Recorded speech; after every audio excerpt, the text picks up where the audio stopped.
what's your advice naman to those who, okay, was cheated on and they gave a second chance? Diba? Gusto ko yung natatawa ka. Kasi yun yung talaga gusto ko gawin matawa din. Na parang, talaga ba? You got burned once? You want more? Oh my God! But okay. Yeah, I feel like we've also all done that.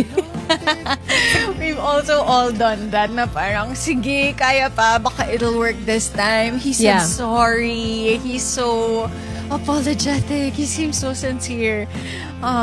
So, dun sa third chance, dun ka na mag-isip-isip. I mean, Until he's not. oo. Alam mo kasi, Danny, natutunan ko din na, sometimes if you're in a bad relationship, kailangan pagdaanan mo yung trinay mo lahat Yeah. Yeah.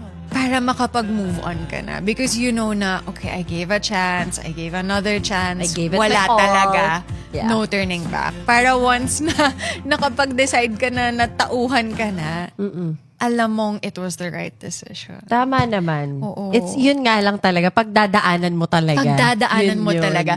Like, kung may kabarkada ka na parang ang kulit, balik ng balik dun sa bad boyfriend niya, minsan mapapasabi ka lang, sige, balikan mo.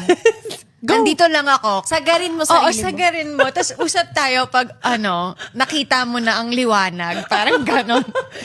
I-push mo yan. Good luck talaga Oo. sa'yo. Dito lang ako. Yeah.